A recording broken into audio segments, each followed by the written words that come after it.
السلام علیکم ورحمۃ اللہ وبرکاتہ۔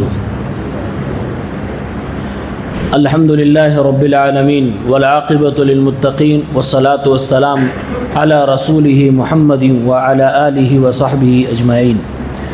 حاضرین مجلس، انسان کو نقصان اور ضرر شیاطین سے پہنچتا ہے یا پھر حیوان سے یا پھر انسان سے۔ شیطان، حیوان اور انسان تینوں کے نقصان سے بچنے کے لیے اور اپنے آل اولاد کو بچانے کے لیے اللہ کے نبی صلی اللہ علیہ وسلم نے ایک دعا سکھلائی ہے۔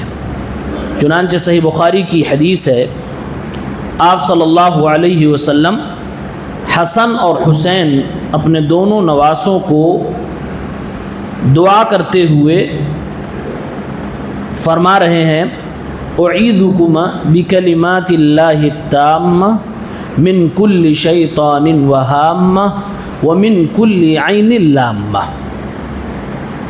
تم دونوں کو اللہ کی حفاظت میں دے رہا ہوں، اللہ کے تمام مکمل کلمات کے وسیلے سے جو کہ مکمل ہیں، نفع بخش ہیں، معنی خیز ہیں اور اثردار ہیں۔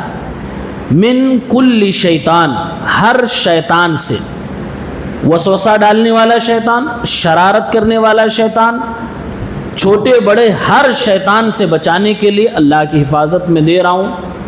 وہامہ، اور ہر اس جانور سے بچانے کے لیے اللہ کی حفاظت میں دے رہا ہوں جو تمہیں نقصان پہنچائے، خاص طور سے وہ جانور جو ڈنک مارتے ہیں، ڈستے ہیں، زہریلے ہوتے ہیں۔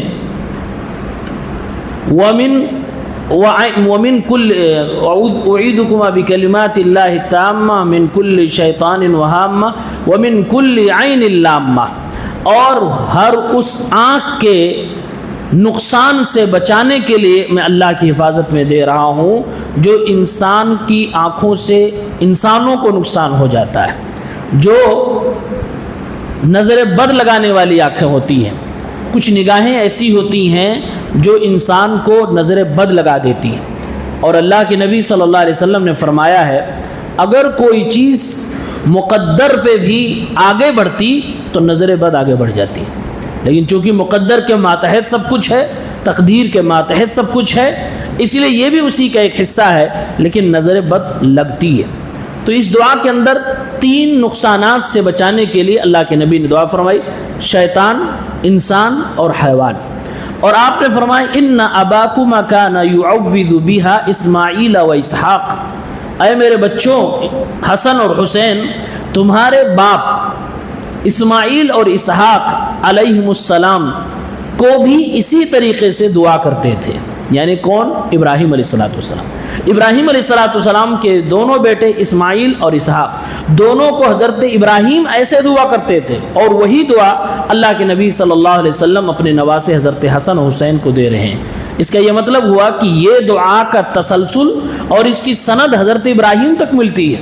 یہ انبیاء کی دعاؤں میں سے دعا ہے، لہٰذا اپنے آل اولاد کی حفاظت کے لیے، اپنی حفاظت کے لیے ہمیں اور آپ کو اس دعا کا اہتمام کرنا چاہیے۔ اس کے علاوہ ایک اور کام ہمارے نبی صلی اللہ علیہ وسلم نے بتلایا ہے، ہم اور آپ دوسروں کے لیے نقصان دینا ہو اور دوسرے ہمارے لیے نقصان دینا ہو، اس کے لیے بہت چھوٹی چھوٹی دعائیں ہمیں اہتمام کرنا ہے۔ ما شاء اللہ لا قوت الا باللہ، یہ کہہ لینے میں کوئی حرج کی بات نہیں ہے۔ بارک اللہ فیہ، بارک اللہ لک، اللہم بارک فیہ، یہ سب چیزیں کہتے رہنا چاہیے۔ اللہ کے نبی صلی اللہ علیہ وسلم نے فرمایا، اذا رأى احدکم من اخیہ او من نفسہ او من مالہ ما یعجبہ فلیبرکہ فإن العین حق، رواہ احمد فی مسندہ بسند صحیح۔ فرمایا کہ جب تم میں سے کوئی شخص اپنے بھائی کے اندر یا بھائی کے مال میں یا بھائی کی کسی اور چیز میں کچھ اچھائی دیکھے، اسے پسند لگنے لگے، اس کی کوالٹی اچھی لگے، اس کی خوبصورتی اچھی لگنے لگے، کچھ بھی تم کو اچھا لگا تو برکت کی دعا دے دیا کرو، بارک اللہ لک، بارک اللہ فی، اللہم بارک فی، یہ سب کہہ لیا کرو۔ فإن العین حق، کیونکہ نظر بد سچ میں لگتی ہے، یہ کوئی وہم یا کوئی خرافات نہیں ہے، یہ ہمارے نبی صلی اللہ علیہ وسلم نے فرمایا نظر بد لگتی ہے، لہٰذا برکت کی دعائیں دیا کرو۔ یعنی کہ اپنے آپ کو، آل اولاد کو نظر بد سے بچانے کے لیے ہمیں اور آپ کو اللہ کا ذکر بھی کرنا ہے اور سچی نیت بھی رکھنی ہے اور برکت کی دعا بھی کرنی ہے۔ تو یہ 3 کام کریں گے تو انشاءاللہ نظر بد سے بچ جائیں گے۔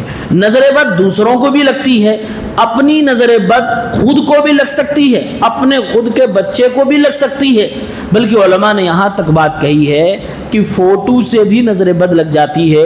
اسی لیے اپنے کیوٹ بچوں کی تصویریں اٹھا کے سوشل میڈیا پہ نہ ڈالا کریے اور نہ ہی اسٹیٹس وغیرہ پہ لگایا کریے، اور اگر کبھی ایسی بات آ جائے تو ضرور نیچے لکھ دیا کریے بارک اللہ فیہ، اللہم بارک فیہ، ما شاء اللہ لا قوت الا باللہ۔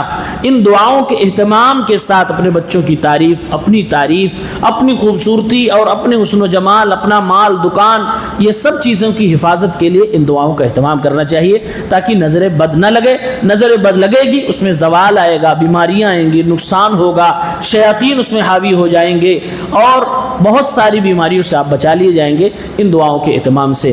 اللہ تعالیٰ سے دعا ہے رب العالمین ہم سب کو ان دعاؤں کا اہتمام کرنے کی توفیق عنایت فرما۔ سبحانک اللہ و بحمدک، اشہد ان لا الہ الا انت، استغفرک و اتوب الیک۔